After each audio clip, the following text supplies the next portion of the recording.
enseña que hay tratos de Dios. Dios trabaja la vasija en sus manos. Él es el buen alfarero. Él comenzó una buena obra en nosotros y créanme, Él la va a perfeccionar.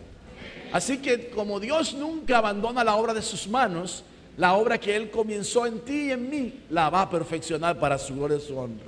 Pero mientras, es importante estar atentos a la voz de Dios. Ustedes notan el trato de Job, y no voy a dilatarme mucho más que solamente decirles esto. Este hombre no fue sano de su cuerpo hasta que no oró por sus amigos. Cuando él tomó la iniciativa de orar por sus amigos, entonces la sarna que había en su cuerpo y toda la picazón y todo lo que tenía le fue quitado y su piel le fue retornada como la piel de un niño. Y dice la escritura que después su postrer su situación siguiente fue increíblemente beneficiosa, porque Dios le restituyó todo lo que tenía al doble. Había perdido 10 hijos, le dio 10 hijos, eso no se lo retornó al doble, pero dice la escritura que de ganado, y era mucho el ganado que había perdido, Dios se lo devolvió doblemente.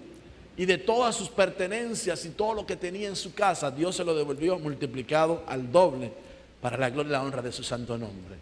Pero cuando este hombre sanó, cuando este hombre abrió su boca, tomó una actitud de dejar de quejarse, de dejar de contender con sus hermanos, cuando dejó la niñería y entró a la etapa de reconocer que sin dudas todo lo que le había pasado era un trato en las manos del alfarero. Y cuando él entendió esa verdad, comenzó a orar por sus hermanos, por sus amigos. Y al orar por sus amigos, Job fue sanado y restaurado y restituido para la gloria y la honra de Dios Padre. ¿Qué te quiero decir? Que a veces tú y yo como vasijas estamos siendo tratados por el alfarero. Y no nos damos cuenta que Dios tiene un trato fuerte.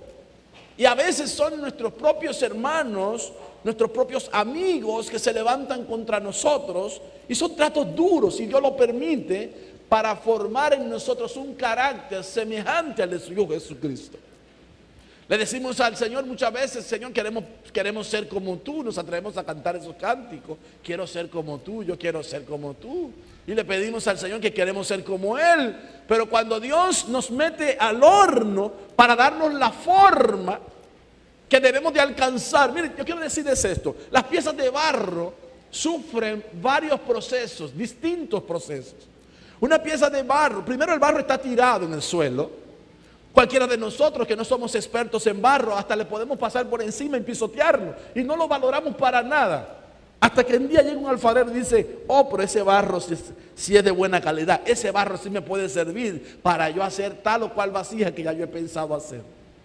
Y viene él y lo recoge, el barro por el cual nadie daba nada, el barro que todo el mundo había desechado, el barro que todo el mundo había pisoteado. Viene Dios y lo recoge y comienza a hacer una vasija hermosa con sus manos. Pero para hacerlo necesita de agua y necesita con sus manos ir tornándolo y dándole la forma que Él le quiere dar. Y créanme que cuando el hacedor, el que nos está formando, pone sus manos sobre nosotros, sus apretones se sienten y uno siente el dolor del trato que Dios nos dispensa muchas veces, pero es con el propósito de formarnos una vasija mejor. Y la Biblia es específica, dice que Él es el hacedor de eso. No solamente Job lo reconoció. Yo quiero que ustedes miren Isaías en el capítulo 45 y versículo 9. Dice: ay del que pleitea con su hacedor, el tiesto con los tiestos de la tierra. Dirá el barro al que lo labra: ¿qué haces? ¿O tu obra no tienes manos? Miren, nosotros muchas veces nos quejamos y le decimos: Señor, ¿y qué es lo que tú estás haciendo? ¿Y por qué a mí me sucede esto? ¿Y por qué me está pasando lo que me está pasando? Y no entendemos los propósitos de Dios, no entendemos los tratos de Dios. Pero para que seamos mansos y humildes de corazón como lo era Cristo, necesitamos que nos ponga en la situación donde va a renacer en nosotros, o va a florecer en nosotros el fruto que ya Dios sembró en nosotros. ¿Cuántos ya reconocieron a Cristo como su Salvador personal? Bueno, si tienes a Cristo, pues también tienes al Espíritu Santo morando dentro de ti. Y hay 9 frutos que el Espíritu Santo pone en la vida de los creyentes y están a nuestra disposición. Y solamente van a florecer o van a darse a gustar o van a salir en el momento en el que somos probados, en el momento en el que viene la situación difícil. Nadie podrá decir yo soy bondadoso cuando alguien que le está haciendo mal, usted le responde de la misma manera. El que es bondadoso no se comporta de la misma manera de aquel que le hace maldad. El que es benigno no practica la malicia. El que tiene fe no actúa como que si no tuviese fe. El que tiene amor, todo lo cree, todo lo sufre, todo lo espera, todo lo soporta. El que tiene templanza, cuando está siendo probado, se queda tranquilo como que si la cosa no fuera con él, sabiendo que hay un Dios justo que tiene cuidado y control de todas las cosas y que es el que sale a defender a uno y pelea en lugar de uno. Entonces no vas a saber si eres manso y humilde de corazón si no llega el momento en el que se te presenta la situación en la vida. Dice la Escritura que Dios llevó a Israel al desierto para saber lo que había en su corazón. Y muchas veces nos meten en el horno, después de habernos amasado y habernos echado agua y haber dado vuelta en la rueda, en el tornador del alfarero, y nosotros estamos ahí en la rueda y él está amasándonos, nos está dando una forma, nos está poniendo algunas características que él anhela y quiere y desea de nosotros. Pero después que nosotros creemos que ya estamos listos, ¿sabe lo que hace el Señor? Nos mete en el horno. Y después que estamos en el horno y que hemos cogido todo el fuego suficiente y necesario, saca la vasija y ¿sabe lo que hace con ella? La vuelve a meter en el agua. Y después que la mete en el agua y ya se piensa que ya se terminó la obra, la agarra y la vuelve a meter al fuego. Y después que la saca del fuego dice, quiero hacer algo mejor todavía con ella. Y comienza a darle pinceladas y a ponerle dibujitos y a ponerle señales más para hacer más preciosa la vasija. Pero cuando ya ha terminado de trabajar con el pincel sobre la pieza de alfarería, lo agarra y lo vuelve a meter en el horno. Es decir, que es un trato más especializado con una de esas vasijas de barro simple que nosotros alcanzamos a mirar. Y es por ello que aquellas que han sido más procesadas y más trabajadas son más costosas que las que son simples. A ver cuántos están siendo procesados aquí.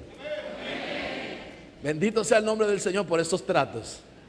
¿Saben cómo dice la Escritura? Uy, ahí no se ve nada, pero aquí se ve todo. Romanos capítulo 9, verso 20 y 21.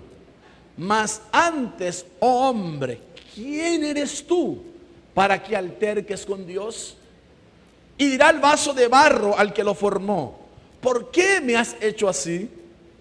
¿O no tiene potestad el alfarero sobre el barro para hacer de la masa un vaso para honra y otro vaso para deshonra?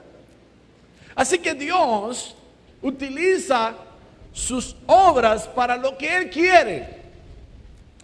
Me llamó mucho la atención un día que alguien se le acercó a un ministro muy reconocido internacionalmente y le dijo, varón, yo vengo para que tú me impartas tu unción. Y él se rió. Le dijo, ¿qué es lo que tú me estás pidiendo? Que me impartas tu unción. Y él le dijo, yo no te puedo dar eso. Porque para tú tener la unción que yo tengo, que yo he recibido del Señor, necesita pasar por el duro trato que Dios me ha sometido para que tú puedas tener de esa unción. Ahora, ¿estás dispuesto tú a pagar el precio para tener esa unción? Y el hermanito bajó la cabeza. Y él dijo, si me hubiera dicho que sí, le hubiera pedido al Señor que le mandara la prueba que me mandó a mí. Hermanos, a veces creemos que es así de sencillo, de que le traspasamos la unción a otro así solamente porque le pongamos la mano y oremos. No, Señor. La unción viene en la vida de los creyentes cuando nosotros nos sometemos a la autoridad del Dios que mora en nosotros, en nuestros corazones, y permitimos su obra preciosa en nosotros. Y en medio de las aflicciones, en medio del dolor, en medio de la angustia, en medio de la situación difícil, nosotros podemos mirar finalmente que cuando la oliva es totalmente machacada, entonces es cuando da el aceite. No podremos nosotros exhibir una unción más allá de la que alcanzamos simplemente por pura gracia, si nosotros no estamos siempre conectados a la fuente de la cual proviene la unción del Espíritu Santo. Lo que les quiero decir es que no es así como tan sencillo. Hay gente que le gusta fácil. Como comer hoy en día no es tan difícil, porque uno va con dinero a cualquier lugar y le sirven una comida en minutos, ¿verdad?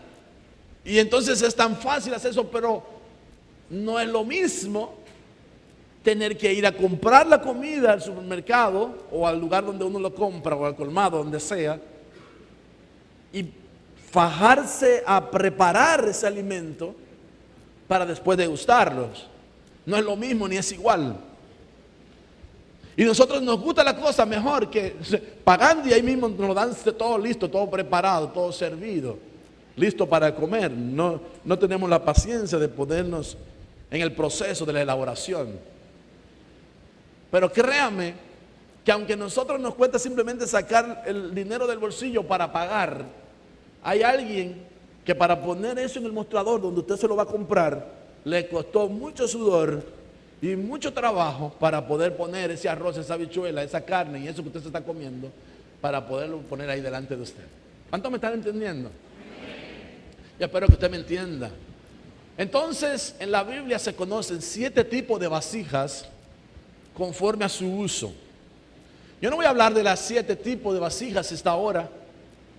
Es un tema que creo que lo prediqué hace unos 10 años, así que si por ahí anda la predicación, la pueden conseguir, porque fue toda una serie. Hablé de cada uno de los vasos: vasos de honra, vasos de misericordia, vasos escogidos, vasos limpios, vasos quebrantados, vasos de deshonra y vasos de ira. 7 tipos de vasijas en las manos del alfarero. Y ahora hay una enseñanza importante en cada una de esas vasijas, y aunque no voy a hablar de todas ellas, para que usted tenga una idea, le voy a mencionar algunas. Por ejemplo, el vaso de honra. ¿Qué es el vaso de honra? El vaso de honra era una pieza de barro que estaba colocada, era una tinaja de barro que estaba colocada en la entrada de la puerta de la casa de las personas. ¿Y para qué servía esa tinaja de agua que estaba allí colocada? Simplemente para que todo aquel que llegara a su casa y tuviera sed, pudiera acercarse a la tinaja, tomar un poco de agua que estaba allí, que era un agua que siempre, constantemente era renovada, no era un agua posada, era un agua que constantemente era renovada, y poder saciar la sed con la que venía de todo el día de trabajo y de toda la caminata que había dado en la calle. Con la misma agua también podía limpiar sus pies y quitarse el polvo de los lugares. En los tiempos bíblicos, ustedes saben que en los tiempos bíblicos no había asfalto como hoy en día. Eran las calles polvorientas. Era totalmente distinto a la actualidad. Sin embargo, nosotros miramos un ejemplo increíble de un vaso de honra representado en Cristo Jesús en el capítulo 4 del Evangelio de Juan, cuando él llega a un pozo, el pozo de Jacob, y había una mujer sacando agua. Esa mujer tenía su vasija de barro, tenía su vaso de honra, y como ella tenía su vaso de honra, pues el Señor le pide agua, dame de beber, yo tengo sed, te pido que me des agua para tomar. Y esta mujer comienza con sus diferencias raciales a discutir con el Señor. ¿Cómo siendo tú judío me pide a mí para tomar? ¿Tú no sabes que judíos y samaritanos no se tratan entre sí? Y entonces Jesús, al verla con esa dinámica de sus asuntos raciales, le dice: si tú supieras quién es el que te pide agua, tú me pedirías a mí agua, y yo te daría a ti un agua que saciaría la sed y nunca más volverías a tener sed. Y aquella mujer le responde: pero el pozo es profundo y tú no tienes ni con qué sacarla. ¿De qué agua tú me estás hablando? porque ella no entendía que el agua que Jesús le estaba ofreciendo no era el agua del pozo de Jacob, del